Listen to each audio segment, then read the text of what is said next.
Valencia is a DONA and La Matrona trained birth and postpartum doula, providing services in the lower Manhattan Valley, southern Connecticut, northern New Jersey, and the greater New York City area. Her path to her path to birth work was inspired by supporting many close friends and family during their labor and delivery experiences.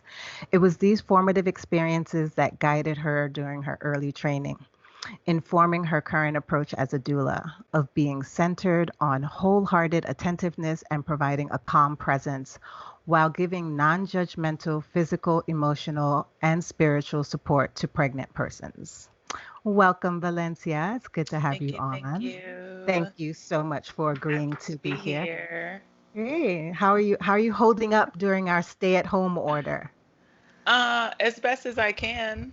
I'm Yeah. alive and well, so I can't I can't really complain. I'm having a chance to do all the things that I said I was gonna do, kind of, and Mhm. had been putting off. Um, Okay. but Okay. I'm doing. I'm Yeah. doing. Yeah. That's good to hear. That's good to hear. So we're just going to jump right in. And I had wanted to ask the first question was, what career did you want to do when you were in grade school, high school, and college? Oh man, I've been around the globe thinking about what I wanted to do with my life. And when I first started, I really wanted to be a figure skater and an artist. That Ah, was going to be my career path until um, in high school, I got this really great introduction to folks from other cultures. There was a huge boarding community, and so many of these folks were my friends. And with that, it just really sparked an interest in like international life, exploring other cultures. I discovered that I had a knack for languages, or have a knack for languages. And so I that led me into my studies in college. And so my first degree was international relations, and I found out very quickly that, people back home were not hiring for that. yes, And hard to get so, hired. yeah, so I really had to give it more direction, and, kind of following a bit of direction or advice from my mom, I ended up going into education to teach English to speakers of other languages. And so this is what Okay. I got my master's degree in. Um, but to be very honest with you, and this is what really led me to doula work, I, for the longest, have been feeling like I'm supposed to be delivering babies. And it sat Hmm. so much on my chest and on my mind that I was like dreaming about it. Okay. What were the dreams Um, about? Like, speak a little bit more to like, that. like I would dream about delivering a baby, or I would dream that I'm crying because I hadn't completed school to do this work. It just got very intense sometimes, or that I was rushing with someone um that I know to labor. I know this person, but maybe I couldn't like see the face. Or I've had dreams where I'm actually catching babies. It was some pretty intense stuff. The psyche does a lot of playing. Yes. Making you see the Uh, signs that you don't want to see. right? Yes. And so, that's been a bit of a hard, I don't want to say a hard pill to swallow, but something of the sort when you've put all this time and emotion and, good Lord, the money that goes into Yes. education, Hmm. um, and then deciding, I'm gonna step away from that. And when I first, I don't want to like overstep my interview questions, but when I first started with doula work, I thought this was gonna be like a side gig, something I Yeah. could do on the side just to appease that. Um, Desire. yeah, like maybe I don't have to step away from a career to do this thing. Hmm. And then I found this thing becoming more important to me than what I was doing, and more fulfilling. So right before you jumped into doula work and you thought you were doing it as a side thing, what career were you doing? What job were you doing then? So I learned very early on that I actually didn't want to be in the classroom teaching K through 12. I love it, but I didn't want to I didn't want to half it, you know. Yes. And so I was working with college students um, at a program here in Harlem, and it was just it was the job that I needed to do at the time that I was doing it. Mm-mm. I know what I have and had to bring to the table to these students, and so much of that work was just guiding a group of students, and I had about 45 or so, sometimes more, sometimes less, that I was following through their academic careers.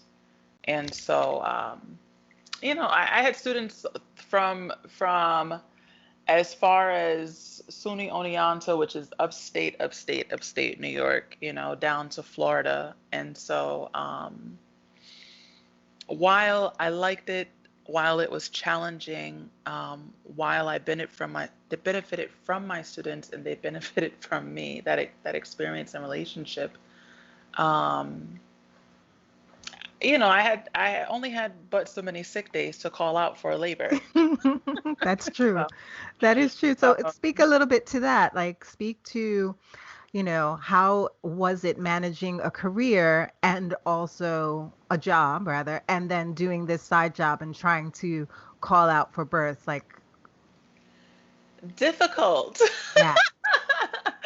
Every doula knows that on-call life is like anxiety producing, and I think that many of us come around to something that feels like, okay, I got this, right? Yeah. And even that's a bit shaken up sometimes, but um, I had a few students that would come into the office that were like pregnant, and not Okay. necessarily my students, but I felt more compelled to talk to them than I did, some of the ones that I was meeting with, and it was just it became really difficult because you realize just how heavy doula work is, and not just on the emotional side of it also, but also um, in having to provide information to folks, and having Yes. to keep abreast of that information. Yes. I was also having to leave work, which was demanding, it was demanding of my time. I had students who would contact me after work. And then also have these clients that I'm trying to, uh, be there for, but also like give them the best and the most information that I could. Mm-hmm. Um, but if I wasn't able to do as much reading as I would have liked early on, or like spend so much time because my energy was just, All over the, gone. yeah, Yeah, definitely.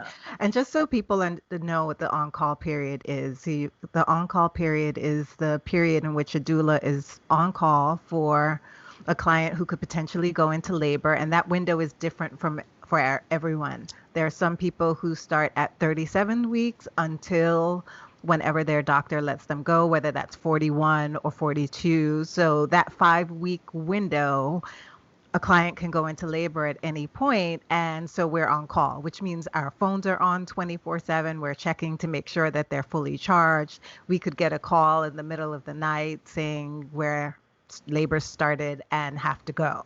So right. yes. Hmm. And literally in the middle of the night, and that's In the usually Yes. when they come. Yes, usually in the middle of the night, always. Well, that's when, a mom is more relaxed and more comfortable Right, and not thinking about her labor. So, of course, that's when it's going to start. That's the best time right. for it to start. Yeah. Yeah. Um, this is all, it's all been quite a journey, Hmm. coming into this work. I even started, so when I first started, if I can speak on this, Yes. but when I first started, I took my first training with DONA, and this was after my best friend had her baby. And I had attended a couple of births already. Yeah. And the earliest that I remember, I was probably 9 years old, the first birth that I Mm. had seen. Yeah. Um, and thank thank God for my cousin, who allowed these things because I went on to see more of her babies born. Okay. So And what did you feel at 9 years old seeing a birth for the first time? amazed, but also, I got to see it from like a child, right? Like, oh, they poop. And oh, she's loud, and whoa, this is what happens to the body, but also, just you're not processing all of that, Of course that not. you're Yes. seeing at 9, right? And And these were home so, births. no, these were hospital births. You were in the hospital I at was nine? able, yes, and I was Oh. able to watch these things. And then again at maybe 11 and 14, and then um, I have always been this person that people call when things are happening, Okay. kind of like my mom. And Mhm. so um, folks call me when they're going into labor. I don't know. I've been that friend within my own friends group that is like, she knows about these things, Things. right? Okay. Um, Great. and a little prematurely because I didn't Mhm. know about all of those Those, things, yeah. but now it's, after having been through it and taking my first training, and then it's been a couple of years since, but it's far developed beyond what I imagined when I first Okay. started. Yeah. So, what did you imagine when you first started, and how was that training? I didn't, well, to be honest, I didn't imagine it to be as political as it is. And also, I didn't realize the effect that it could have on me and the effect that I could have on it, right? Like Okay. this whole birthing support Yes. um, notion. And then when I first took DONA's training, or the training with DONA, which is Doulas of North America, um, it kind of scratches the surface, right? Like you Yes. go in for this 3-day training and you're like, wow, this is happening and I can do this and I can support this person. And then you go through this bit of, you're given this information that really gets your gears rolling, right? And then you go through these role playing scenarios of like folks in labor. And I realized in that moment, I had only seen certain types of labor, right? Yes. And also, I'd been there as a spectator and not as a person having to figure out how to shift this energy, Yes. to kind of guide someone else through this. Mm-hmm. Um, and so when I took it, it kind of opened my eyes up to what's happening out there and what I could possibly be doing. And then I realized, very shortly after, I needed additional training. Okay. I need additional training. I needed to know in a very practical way, what do I do when I walk into someone's space? Okay. Whether this is at home or if I'm first meeting you at the hospital, you know, what does this look like? Uh, Shut the lights off, these types of things. How do I Mm-hmm. even assess what's going on in order to move forward? Um, and so I found those trainings with Manhattan Birth, um, and their mentorship program, Okay. which Yeah. is how That's I met. how we met. Thank Yes. you. Yes. um, and so two wonderful and very informative years of that program has really set my practice and just the way that I present myself um, as a doula to others in a very different way. There's much more to think about. Um, I learned how to take different approaches with different families, because it's not a one size fits all. Yes. Um, and then you know, uh, beyond the practical, what's happening? you know, what's happening with the physical, but like what's also happening emotionally, Yeah. with clients, with myself, with these families that are going home together. Um, And I think that's a big part of it, right? That's a big part that is left out of a lot of these trainings is the emotional that's going on because it's not just physical, but it's emotional and being able to tap into that emotion to help guide the next process is what takes a lot of energy from doula work. Yeah. one thing I don't think people realize when they come into this type of work is like you think this is all about helping someone else. Yes. Yes. Speak But to in it. turn, you find yourself also having to do this work with yourself. You know, Exactly. I talk to my clients about things that they have had happen to them, and like let's dig a little deeper into these things because the things that you think you've kind of suppressed and buried, they're sure to come up during your birth, right? Yes. But it was over several births that I realized things were coming up for me as well, you know, Mm. and that required me to do more work for myself as a doula to even Speak a present. little bit about that. Speak a little bit about like what came up that made you realize that you had to take a second and step back because not everybody who does this work has that reflection. There are people who just go through it and, will do 100 births without having that reflection. So what was it for you that came up? Oh man, when you face different scenarios and you get different families and you're dealing with different family dynamics, Yes. um, it all starts to come up for you. I realize some areas where I may have been jaded by my own experiences. How am I looking at this person's partner? You Yes. know, are they Mm-hmm. different than the last person's partner? What is their dynamic like as a couple? Mm-hmm. Um, there were heavy emotions that I was taking on from certain births as well. It's like there is this trauma piece, right?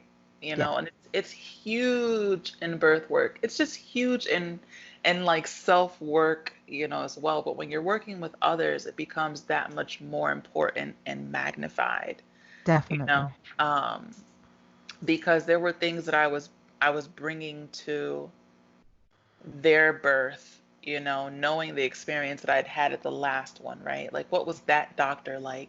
What were those nurses in this same hospital like with that last Mm-hmm. client? Yes. Um, and then depending on what this client looked like, are you a black or a brown person?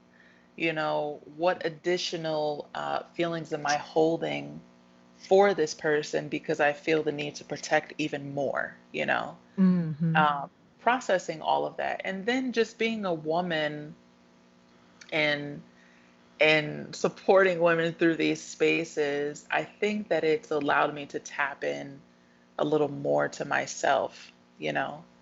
Um, and on the flip side of that is I was coming home like a full mess sometimes, like I just need to go to sleep, Yes. It's really Yes. like a birth does so much to you. And I think trying to explain to my friends like how wiped out you are after a birth Yes. sometimes, Mm.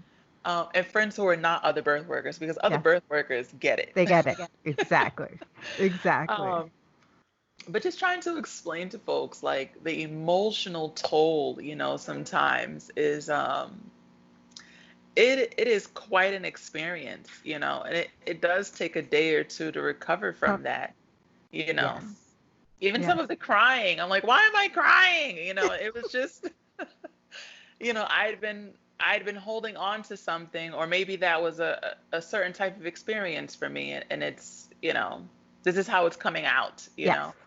There's Yes. so much energy that you take in and give off in doula work, and so, just a bit of that, a lot of that. Yes. So Yeah. that sounds like that's one of the challenges, and as well as, being on call is another challenge. But you spoke of like going to the birth. talk about the average length of a birth. I think that people don't understand the amount of time that a doula spends at a birth and Uh, that they have to be on call, and on in that moment. It's not like even if we were to take a nap at a birth, but like to speak to that piece of getting the call, going, and then spending just, give a rough ballpark about how many hours oh you were at God. that birth. Yeah, My shortest birth, I never have expectations, right? And I'll say this, I've learned that now, but I'll that say is this interesting. for both first time moms, second time, third time, fourth, seventh. I don't have any expectations for how long or short your labor is going to be. I just know I'm going to be away. Yes. And so my shortest birth with a first time mom, and she's actually one of my best friends. Um, I got the call at 2:30 in the morning. She delivered at 5:30, and that was Yes. super short. Yes. And my longest birth was a little over 45 hours. Mm, Yeah. And yeah. that was like labor itself. Um, some folks think like, oh, you go into the hospital, you have this baby, it's 10, 12 hours and you're done. Maybe 15, or maybe you go in this afternoon and you give birth in the morning. And sure, it can look like that, Yes. a little bit of help for medications, help. Um, and then others, eh, I can get a call at 1 o'clock in the morning and you're just getting to active labor by 1 o'clock the next morning, In the morning. you Exactly. know? Yes. Hmm. And so being a doula, I've had to find this kind of like, you know, get it in where you can. And Yes. what I mean by that is like, if I can sit in a corner in a chair and put a blanket over my face for 20 minutes, that's great. Yeah. You know, if I typically start labor at home with my clients, Hmm. just so that they're not going into the hospital and being put on this timeline because Yes. hospitals are businesses, and you can't take up a bed for too long. And Yes. so we start the process at home, where you're more comfortable, where folks have access to whatever chair they want to labor over, or their bed, or their food that they want to eat, and not ice chips, Or their shower. or their shower, their tub. Um, and sometimes, maybe they're on the couch and I'm on the floor. Just Yes. keeping a very near, um, just keeping close, but far enough away to let her do what she needs to do. Yes. Um, but also making my way, or being close enough that like if there is a change in things, which can be like quick, Yes. Hmm. um, then I'm ready to go and we're That's, prepared. yeah. Yeah. That's a great. And now on the flip side of that, there's postpartum that you also do as There well. is postpartum. You know what? I got into postpartum because I felt like I was leaving my families hanging. Mm. And because you go through this whole birth experience with them, you go through much of the end of pregnancy. I get a lot of folks that will call me when they're like a sneeze pregnant, they're like Yes. 8 weeks or so, Exactly. and maybe they're ready to hire at that point, or maybe they're not. I actually just had someone call me yesterday after like interviewing 2 months ago. But some Yes. folks want to be more sure, and then others I get around, maybe they're 30 weeks or 35 weeks and they're getting very close to the due date, and they just finally decided, they want support. Um, but what I felt like I was doing was spending either a long or very short period of time with folks during pregnancy, going through the labor and delivery process with them, and then seeing them for this postpartum visit to kind of just give them a bit of direction. Like this is Yes. what the first couple of days are going to look like. This is what the first couple of weeks are going to look like. Mm-hmm. Here is how you all can save yourselves from the things that are going to be hard, but this is how you manage them, right? Yes. But then I would get calls like uh, 3 weeks later, or like a month later, and 3 months later, and 6 months later, and I'd realize there's this other part to this that is just an extension, but it's just not over, And I felt like I Exactly. needed to know more. I needed to do more in that space to really give my families a good start, because that is like my mission. Yes. So postpartum, I I ended up doing my first postpartum training maybe 6, 7 months after I did my birth training. And again, it was just like, wow, this is out there. Yeah. And this is what postpartum is. And this is what people are going through. And oh my gosh, Yeah. I just had so much more appreciation for my mom. If you could name like one or two things that was surprising from the training that you learned that you didn't know before, what would they be? Um, just how significant the recovery period is, Mm-hmm. and what that means for people's lives. Yes. Like this is not just 6 weeks. This is not just It 40 days. This is exactly. not just the first year. But how do these how does your immediate postpartum and when I say immediate, I mean from the time the baby leaves your body, Yes. and into the first year, just understanding the impact that has on people's lives for years to come, and on Yes. the lives of their children and their Mm-hmm. families. It Mm-hmm. was just like mind blowing, you Yeah. know. That, and then I got pretty deep into some herbal work. And so with that, it was really tapping into this other piece of my work, just understanding what nature offers, Yes. to help speed up that process or to help that process go as it should. Mm-hmm. Um, but also using the body to heal the body. It was Yes. just a bit of learning about the power of all of that. Like what, give one example of an herb that you learned about that most people don't know about for postpartum healing. Oh man, there are many. So comfrey is one of them. Yeah. Chamomile can be wonderful, and I know we all have like, I'm gonna have a cup of chamomile tea, but when you know the benefits of it, and use these things at the right time, Times, um, definitely. they just have so much more power. Mm. Mm-hmm. Um, Eucalyptus, it's a cooling herb. Yeah. Uh, all of these, lavender, for relaxation. Things that I cook with, like rosemary and oregano. Yes. They have antibacterial properties, and so some of those things I've brought into my postpartum work, Yeah. whether it be a bath or for peri steaming. Yes. They've been Speak a quite little bit, explain a little bit about what peri steaming is, because everyone says it, so. but So, most folks refer to this as like vaginal steaming or like yoni steaming, but I call it call it peri steaming when I want to be correct, hmm because it's not just um, the vagina that's being steamed, you're yes, steaming the whole area up into the uterus, and exactly. so um, that can be a great tool for release. It can be a great tool for healing. It can be a great tool for toning.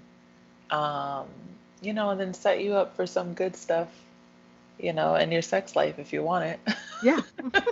you know, or even, help prepare you for fertility. Things that Yeah. we're holding on to up there. We kind of need to.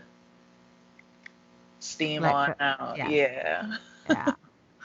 Well, this has been really great and fascinating. Thank you so much for sharing all of this with me. And I like to end on a segment I call like daily inspiration. So I just want to know like what book, film, show, or podcast that is inspiring you right now. What book, film, show, or podcast? Um, right now, I am reading Revolutionary Mothering. Hmm. And I'm not Who's much the of, author? oh my God, don't even ask. Okay. I have to Okay. look at Look it it. up. Okay. I have the book, but it's a shame that I don't know that part. But um, the author in the book is speaking to someone else about healing yourself because the healing is not only for the future, but that you're also healing the The past. generations behind Yes. you, you know? And Oh, so, um, that sounds amazing. something to take into my work is like in guiding other folks, through their experiences. Um, I've also had to do my own healing, Yeah. and then I've been able to bring some of that to my own mother, Yes. and my own sisters and my own women's circles and friends groups. And so, um, I encourage mothers to be, to read it, those who are mothers, Hmm. those who've had a mother, so that's everyone. Everyone. Exactly. Exactly. Yeah. It provides some insight. That's Yeah. wonderful. Yeah. And is there a quote that you think of that helps guide you daily or something that just inspires you to get recentered or anything you can think of? Not from anything that I've read recently, but some years ago, my supervisor at the time gave me a card, and in it, she had attached a saying from the Quran, and it says, "If you are grateful, surely I will give you more and more." And That's so, beautiful. um, gratitude. Gratitude has been a daily practice, and I think that especially during these times of like COVID, Yes. it's becoming more apparent that I need to practice that. I still have Yeah. life. Most of my family is still well. Um, you know, I still have an apartment. Yes. I Exactly. have food, and I can Yeah. somewhat, practice work. But that That. gratitude. Thank you. That is a wonderful quote to end on. Nice. Thank you so much for sharing. Thank you for having me. Of course, of course. Let people know where they can follow you. Oh, well, my Instagram is Doula Valencia, and that's Doula, and it's Valencia.